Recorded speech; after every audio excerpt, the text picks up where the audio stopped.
안녕하세요 여러분. 2023년 1월 1일 첫 주일 예배 우리 고대 안암병원교회에서 드리기로 하겠습니다. 우리 다같이 찬송가 29장 찬양하시겠습니다.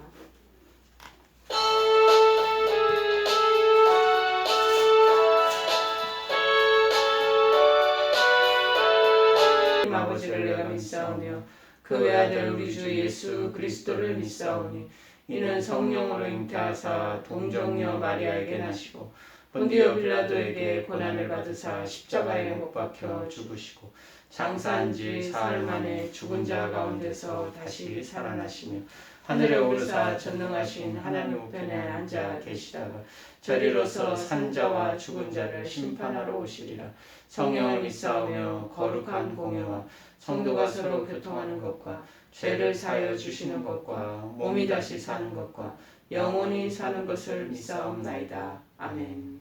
오늘 하나님께서 주시는 말씀은 요한복음 7장 37에서 39절 말씀 보시겠습니다. 신약성경 요한복음 7장 37절에서 39절 말씀입니다. 다 찾으신 줄 알고 제가 봉독해 드리겠습니다. 명절 끝날 곧 큰 날에 예수께서 서서 외쳐 이르시되 누구든지 목마르거든 내게로 와서 마시라. 나를 믿는 자는 성경의 이름과 같이 그 배에서 생수의 강이 흘러나오리라 하시니 이는 그를 믿는 자들이 받을 성령을 가리켜 말씀하신 것이라. 예수께서 아직 영광을 받으시지 않으셨으므로 성령이 아직 그들에게 계시지 아니하시더라. 아멘. 오늘 주시는 말씀에 생수의 강 성령님이라는 말씀의 제목입니다. 생수의 강 성령님 이렇게 말씀의 제목을 정하겠습니다. 오늘 이 37절에 보니까는 예수님께서는 초막절의 끝날에 중대한 말씀을 지금 선포하고 계시는 거죠. 이 초막절이라 그러면 우리 굉장히 생소하시죠, 여러분. 그런데 이스라엘 지금 살고 있는 이분 중에서도 제가 얼마 전에 이스라엘 선교사님 계셨는데 그 선교사님이 몇 년 전에 자기네들 초막절 그 행사한다고 그러면서 사진을 찍어서 제게 보내주신 적이 있습니다. 이 초막절은 무슨 의미냐? 그 당시 이스라엘 백성들이 이집트를 탈출하게 됐잖아요. 이집트를 탈출한 이스라엘 사람들이 한 40년 동안 광야 생활을 하게 된 것이지 않습니까? 그래서 그 광야 생활을 할 때 광야니까는 전부 다 천막 생활을 했을 거 아니에요. 그러니까 장막을 지어가지고 그 안에서 생활한 것인데 지금은 이제 그분들이 젖과 꿀이 흐르는 가나안 땅으로 들어와서 자기네들이 농사도 짓고 그런 환경에 지금 변화를 맞이하고 안착되어 있는 그런 안정적인 생활을 하지만 이제 옛날 자기네들의 조상들을 생각해 볼 때 그 장막 생활했다. 그것을 기념하기 위한 유대인들의 어찌 보면 절기예요. 명절이죠, 자기네들. 명절날처럼 그렇게 하는 거죠. 또 이 초막절을 수장절이라고도 그렇게 얘기합니다. 그래서 3대 명절이 있는데 특별히 6월절 그리고 맥추절 그리고 이 초막절 이것이 이스라엘의 3대 중요 절기가 된다는 것입니다. 그래서 절기는 어때요? 명절날 축하하는 동안 선조들이 그 광야 생활하면서 장막집에서 살던 그들이 그 습관 그거를 그대로 이제 묘사하고 재현해가지고 자기네들도 장막 안에서 들어가서 그 하루를 지나고 옛날 조상들의 그 어려움들을 자기네들이 생생하게 그 추억을 하는 것이죠. 그래서 40년 동안은 유리방랑하며 유목생활을 기억하면서 기념하는 절기인 거죠. 그래서 한 일주일 동안 이 절기를 지키나 봐요. 그래서 첫날과 마지막 날에는 성회가 열렸다. 주로 농사가 다 끝나는 시기인 가을에 이 절기를 많이 지키고 있다고 합니다.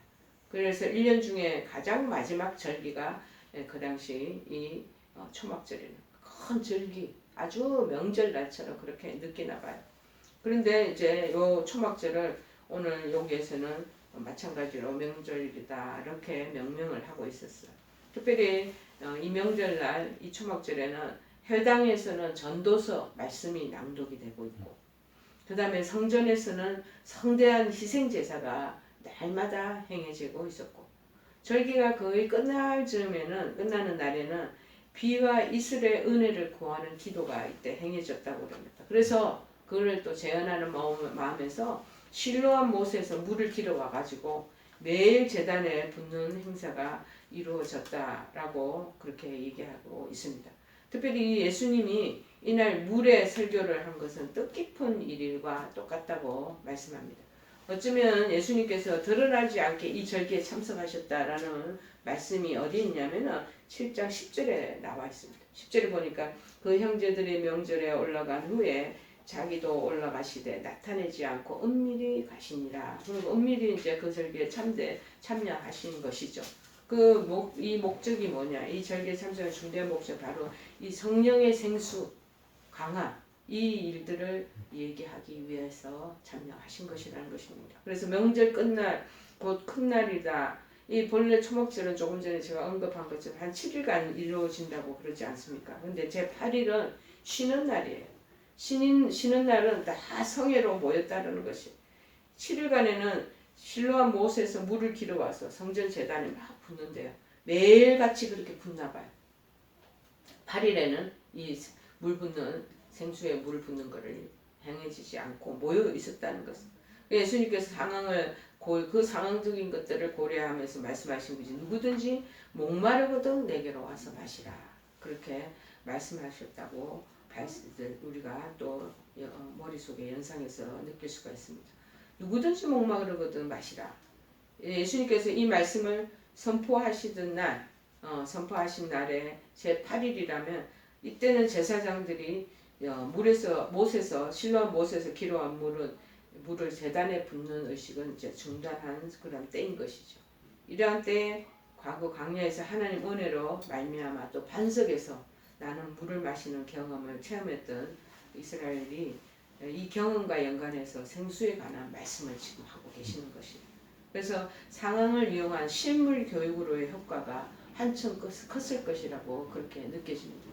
저는 또한 어떨 때는요, 이 코로나가 한창 유행했던 시절에 한 2, 3년 그 기간 동안에는 이 전염병에 대한 출애굽기에 나오는 전염병에 관한 얘기가 설교 말씀들이 많이 등단하고 있었던 것을 기억합니다. 그러니까 이 때에 맞춰서 이 생수의 물에 대해서 언급하는 말씀을 전하게 하시는 거죠. 자, 그래서 과거에 이스라엘 사람들이 마셨던 물은 잠시 목말라서 일시적인 갈증을 해결했던 그 상황이었던 것에 반해서 예수님께서 자신이 영원한 생수의 제공자이심을 강조하고 있습니다. 니네들은 그 당시에는 너네들 잠깐 마시고 맞았지만 지금 주는 내 물은 니네들 영원히 목마르지 않은 물이다 라고 얘기를 하시는 거죠. 그래서 38절에 말씀하잖아요.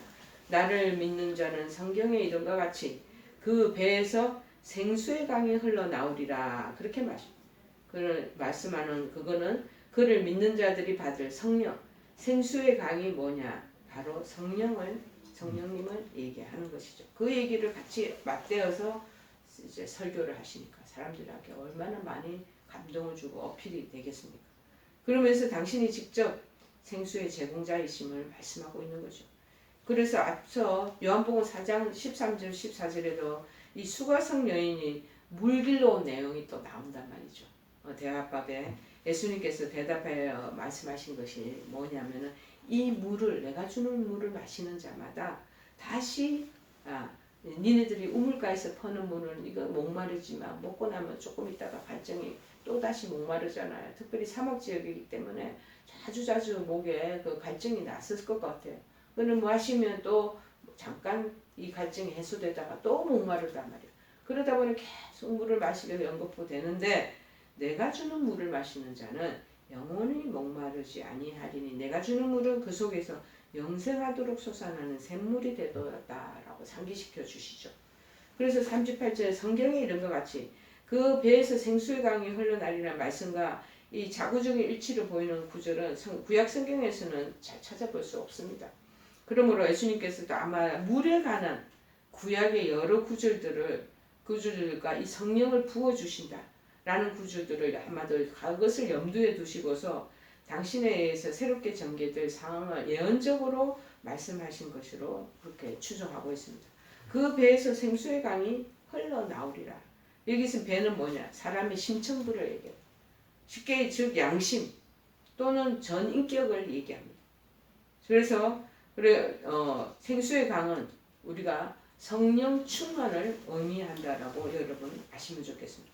요한복음 14장 16, 17절에도 말합니다. 내가 아버지께 구하겠으니 그가 또 다른 보혜사를 너희에게 주사 영원토록 너희와 함께 있게 하리니 그는 진리의 영이라. 세상은 능히 그를 받지 못하나니 이는 그를 보지도 못하고 알지도 못합니다. 세상 사람들은 이 얘기를 뭔 소리인지 몰라요.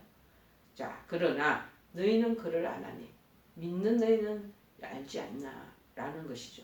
그는 너희와 함께 거하시며 또 너희 속에 계시겠습니다. 성령 하나님이 보혜사 성령으로 우리 안에 내주하고 계시고 늘 우리 곁에 함께 동행하고 늘 우리와 함께 정말 죽을 때까지 현존하고 계신다라는 것을 말씀하고 계시는 것입니다. 그런데 오늘 본절이 예수님을 가르치시는 건지 아니면 신자를 가르치시는 것에 대해서 논란은 계속 있습니다. 그러나 39절은 이 본절이 예수를 믿는 자들에 관한 말씀임을 뒷받침해주고 있다라는 사실입니다. 따라서 그 배란 신자의 배를 성도의 배를 가리키는 것으로 보아 그리스도 안에서 자신의 목마름을 해결할 그런 우리 믿는 사람들을 의미하는 것이 될 수 있다. 즉 본절은 그리스도께서 보내주실 성령이 그리스도와 연합을 통해서 정말 그것을 믿는 자들에게 충만하게 임할 것. 그것을 지금 의미하고 있다라는 것을 말하고 있습니다. 그러니까 우리 안에 성령이 충만히 생수의 강이 흘러넘치게 하신다. 부어주시는 그 은혜가 우리 안에서 충만하게 우리 심층부에서부터 올라온다고 얘기를 하는 것이죠. 이것은 예수님께서 성천하신 후에 오순절 성령 강림으로 인해서 이미 성취되었습니다. 그래서 39절에 보면은 이는 그를 믿는 자의 받을 성령이다. 자, 생수의 그 뜻이 어떤 곳에서도 설명되지 않아서 궁금한 독자 사람들에게 이 생수는 바로 성령이라고 분명히 알려주고 있잖아요. 그를 믿는 자들이 받을 성령이다라고 지금 지목하고 있습니다. 실상 물이라는 것은요, 영과 관련하여 설명하는 일은 그 당시 유대적인 사상에 젖어 있던 사람들에게는 익숙하지 못하는 굉장히 난해한 그러한 사상이었습니다. 물하고 성령을 이렇게 매칭시켜가지고 그걸 이해시킨다는 것은 그 당시 유대 사람들은 굉장히 이거 받아들이기가 어려웠을 거예요. 자, 왜냐하면 히브리인들 그 당시의 사람들에게 있어서 이 물이라는 것은 물은 부어지는 것이라고 생각합니다. 그리고 영의 갈증을 느끼는 자리로 이해되었다는 것입니다. 물이 부어지고 영의 갈증이 있는 그런 자리로 이해되었기 때문에 즉 영이라는 것은 히브리어 말로 네펫이라고 그래요. 네펫이 뭐냐면은 본래는 이 목구멍이라는 것을 뜻합니다. 자, 따라서 히브리 사람들에게 있어서 갈증을 느끼는 이 목구멍을 축여주는 물의 기능, 그것에서 한 걸음 더 나가서 영의 갈증을 해결하는 성령의 연상, 이거를 가능하게 해준다는 것입니다. 예수님 말씀은 이러한 이러한 연관성을 생각하지 않고서는 쉽게 이해될 그 당시에 유대인들도 이해하지 못했을 뿐만 아니라 지금 우리가 믿지 않는 세상 사람들도 좀 믿는 사람 중에서도 이게 쉽게 연결이 안 될 수도 있다라는 것입니다. 그래서 예수께서 아직 영광을 받지 못하신 거로 여기서는 그의 이제 죽음을 얘기하는 것이죠. 미리 계획한 예언되어 있는 믿음의 그 예언의 성취를 얘기하는 거죠. 이 땅에 오신 예수님 목적이 뭡니까? 십자가에 달려 돌아가셔서 인류의 구속 사역을 성취하시는 게 그거 당신의 미션이에요. 하나님이 그 독생자 아들에게 주신 그 미션, 사명이에요, 사명. 그렇게 하셔야지만 그 사명을 다 이루는 거거든요. 그러니까 그렇게 해야지만 하나님께는 영광을 돌려드리게 된다는 십자가에서 인류의 구속, 대속을 위해서 돌아가셔야만 하나님이 이 땅에 당신을 보내신 그 예를 들어 미션을 성취하는 거라. 물론 당신 자신, 예수님 자신도 친히 영광을 받게 된다는 것입니다. 자, 요한복음 13장 31절에 이에 비껴가는 서로 대칭해주는 그 말씀의 구절이 있습니다. 그가 나간 후에 예수께서 이르시되 지금 인자가 영광을 받았고, 이제 예수님을 얘기하는 거죠. 그리고 하나님도 인자로 말미암아 영광을 받으셨도다 얘기를 하고 있지 않습니까? 그래서 성령이 아직 그들에게 계시지 아니하시더라. 그 하반절에 39절 하반절에 얘기합니다. 예수님 성천 이후에 성령 강림이 있었음을 암시하고 있는 거죠. 이 본절에서는 요한이 성령에 관해 언급하면서도 예수님의 영광이라는 의미와 연결시키듯이 요한의 성령을 이해하기 위해서는 그가 본서에서 이 23번이나 계속 요한복음에서 영광에 대한 것을 얘기하고 있는 것이죠.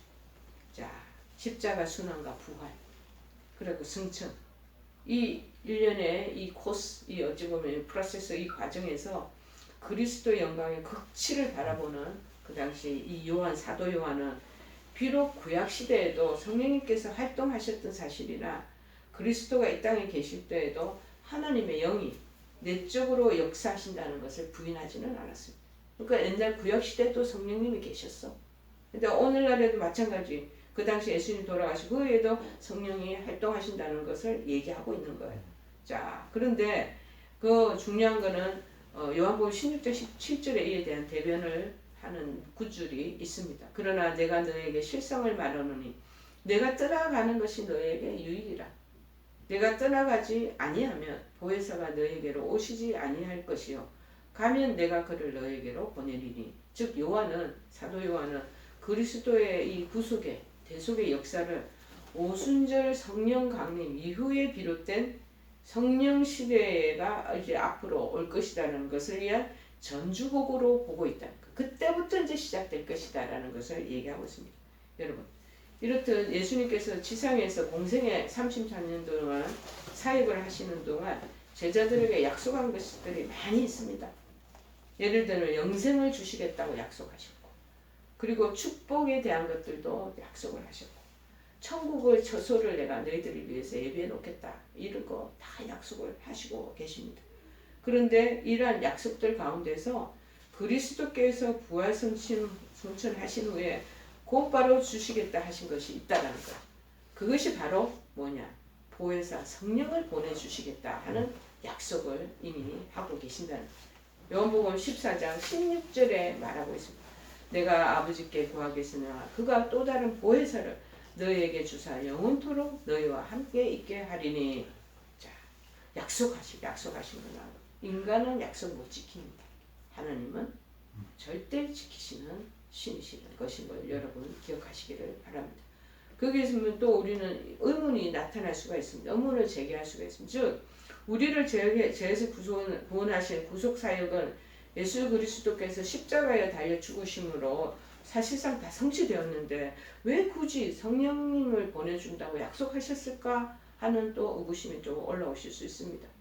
여러분, 예수님의 구속사역이 십자가에 돌아가신 것이 불완전해서 그런 게 아닌가, 또 이렇게 의문을 재차 제기하실 분도 계실 것입니다. 아니에요.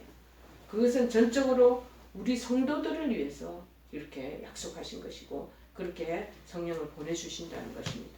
예수님께서 부활성천하신 이후에도 죄악이 간영한 이 땅에 계속해서 남아있을 성도들 어떻게 합니까? 이미 성취해 주셨는데 우리 성도들은 이제 아버지를 잃은 어린 자식같이, 그러면 이제 이 기준도 없이 푯대도 없이 막 이제 표류하고 다닐 것입니다. 그렇게 하고 불안과 두려움이 될 것을 생각하시고 그래서 약속하신 성령을 보내주시겠다고 보혜사 성령님을 우리에게 허락하신 것이죠. 자, 그래서 이 약속하신 성령은 어떤 성령이냐? 첫 번째가 뭐냐? 넘치는 축복을 위해서 성령을 약속하셨다. 38절에 나오죠. 누구든지 그리스도를 믿는 자에는 그 배에서 생수의 강이 흘러나리라. 생수의 강은 바로 그리스도를 믿는 사람, 믿은 자가 받을 성령을 가리킨다고 39절에 이미 언급하고 있지 않습니까? 즉 믿는 자들이 성령을 받게 될 때 그 배에서 생수의 강이 흘러넘치듯 넘치는 축복과 만족 가운데 있게 된다는 것을 암시하고 있습니다. 그러나 또 우리가 요한복음 4장 13절, 14절을 한번 찾아보실까요? 보면은 수가성의 아까 사마리아인 잠깐 언급한 것처럼 예수께 드린 우물물을 아무리 네가 마실지라도 우리가 마실지라도 다시 목마른다. 우물가에 있는 그 수가성에 찾아온 여인에게 지금 말씀하시는 것이. 그러나 내가 주는 예수님께서 주시는 이 성령의 물은 영원히 목마르지도 아니하고 영생에 영원히 살 수 있는 길에 이르겠다고 말씀하는 것이죠. 예수님께서 약속하신 이 성령은 우리 성도들 믿는 사람들로 하여금 영생과 축복의 근원이신 하나님께 나아가게 한다고 말하고 있습니다. 여러분 2023년 새해 첫날 우리가 첫 신년 주일 예배 드릴 때 하나님께 주신 생수의 강이 여러분에게 차고 넘칠 것을 간절히 축원해 드립니다. 여러분 1년 동안 생수의 강이 축복에 넘쳐 흐르는 그 1년을 살아나가시고 축복의 은혜 속에 누리고 나가가는 여러분 되시기를 간절히 도전해 드립니다. 자, 에베소서 2장 18절에 뭐라고 그러냐? 이는 그로 말미암아 우리 둘이 한 성령 안에서 아버지께 나아감을 얻게 하려 함이니라 약속을 해주시고 계시잖아요. 자, 그리고 우리 그러다 보니 이제 성도에 넘치는 축복을 성령께서 부어주시면 우리 마음속에 자유와 기쁨과 희락이 넘치게 된다. 하나님 사랑을 가득 부어주신다. 여러분, 자 고린도 후서 3장 17절에는 언급하기를 주는 영이시니 주의 영이 계신 곳에는 자유가 있느니라. 로마서 14장 17절에 언급합니다. 하나님의 나라는 먹는 것과 마시는 것이 아니요 오직 성령 안에 있는 의와 평강과 희락이라. 그렇게 말씀. 뿐만 아니라 그리스도의 또 복음을 전파하는 자에게는요 능력을 부어주시오. 하나님 사역을 하겠다고 해서 능력을 부어주셔서 더욱 힘있게 복음 전파 사역을 감당하도록 그렇게 해주신다고 약속하고 있습니다. 어디 있냐고요? 사도행전 1장 18절에 말씀하고 있습니다.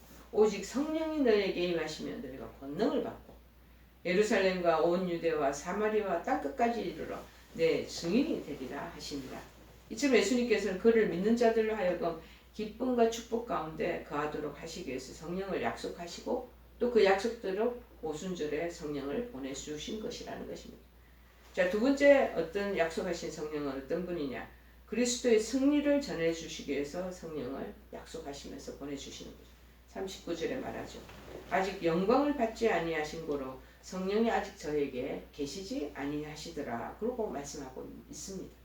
여기서 예수님께 받을 영광이란 바로 뭐냐? 십자가 죽음 이후 부활하시고 또 성천을 통해서 죄에 대해서 사단에 대해서 승리를 얻게 되시잖아요. 그러고 난 뒤에 하늘에 있는 자들과 그 다음에 땅에 있는 자들과 땅 아래에 있는 모든 자들 그 위에서 존귀와 영광을 누리게 됨을 가리킵니다. 그런데 이와 같은 영광을 예수님께서 아직 받지 않으셨기 때문에 성령이 제자들에게 임하지 않았다는 그 당시의 상황을 얘기하고 계신다라는 것입니다. 이것은 성령 사역과 굉장히 깊은 연관이 있습니다. 성령님은 예수님께서 죄에 대해서 사단에 대해 승리하신 사실을 성도들에게 전해주신다는 사역을 하신다는 것입니다. 때문에 성령님께서도 그리스도께서 영광을 받으실 때까지 그 당시 기다리셔야만 했다라는 사실입니다. 여러분, 오순절 그 마가 다락방에서 성령님 120문도에게 기도할 때 충만하게 임했을 때 그들은 확신할 수 있었다는 거예요. 자, 그리스도께서 사망 권세를 깨뜨리시고 승리하셨다는 사실을 그때 기도하는 중에 성령의 충만함을 입으면서 바로 영적으로 깨닫게 되는 것이죠. 또한 베드로가 바로 그렇게 변했잖아요. 성령 충만을 받았을 때 했던 설교를 보십시오.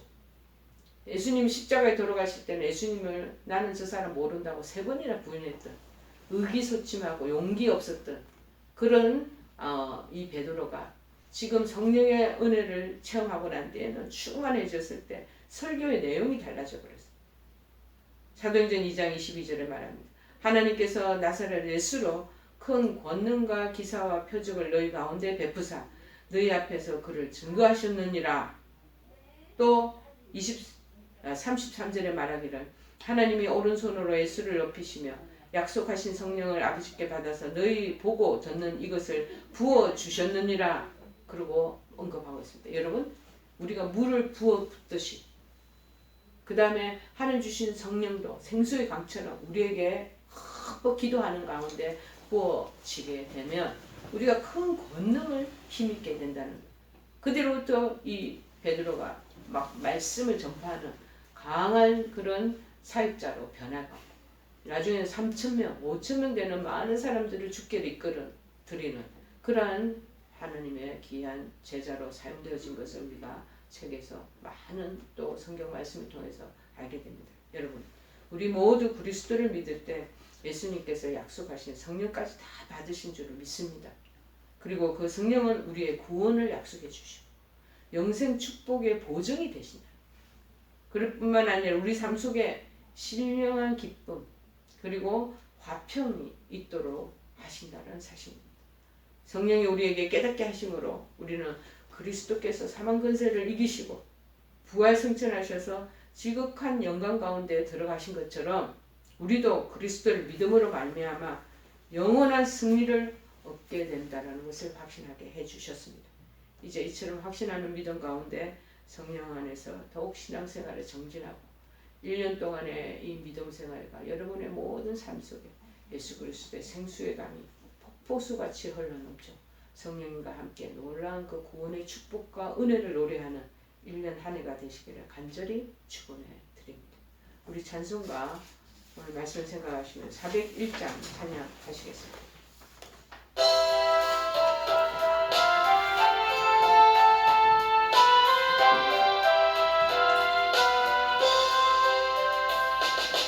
주의 곁에 있을 때 마음이 든든하오니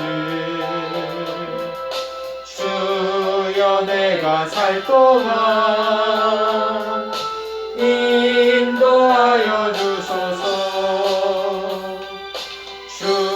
주여 주여 나를 인도하소서. 빠른 세상 살 동안 주여 인도하소서. 피난처인 예수여 세상 물결험할 때 크신 은혜 베푸사 나를 숨겨주소서. 주여 주여 나를 인도하소서. 빠른 세상 살 동안 주여 인도하소서. 세상 풍파 지난 후 영화로운 나라와 눈물 없는 곳으로 들어가게 하소서. 주여 주여 나를 인도하소서. 빠른 세상 살 동안 주여 인도하소서. 아멘. 2023년도 한 해를 하나님 예비께 예배드림으로 포문을 열게 하시니 고맙고 감사를 드립니다. 이제 그리스도께서 약속하신 그 성령을 생수의 강으로 우리 모든 믿음의 성도들에게 차고 넘치도록 부어주시기를 간절히 바라옵고 원합니다. 1년 한 해도 하나님 주시는 이 성령 기름 부으신 하나님 아버지 강물로 말미암아 하나님 아버지 정말 기쁨이 가득하고 평강이 우리 사이에 넘치게 하시는 놀라운 축복으로 하나님 채워지는 1년 한 해 우리 온 가족들이 될 수 있도록 축복하여 주시옵소서. 지금은 우리 주 예수 그리스도의 크신 은혜와 하나님 아버지의 지극하신 사랑하심과 성령님의 교통 역사 충만하신 은총이 우리 사랑하는 모든 한우들과 그들의 하나님 아버지 육신의 하나님 아버지의 회복 위에 또 그리고 무엇보다도 가족들의 큰 평안과 안정 위에 그리고 이 방송을 시청하는 우리 사랑하는 모든 권속들 머리머리 위에와 그들의 가정 위에 자녀 위에 지금부터 영원토록 넘치게 부어주실 것을 간절히 축원하옵나이다. 아멘.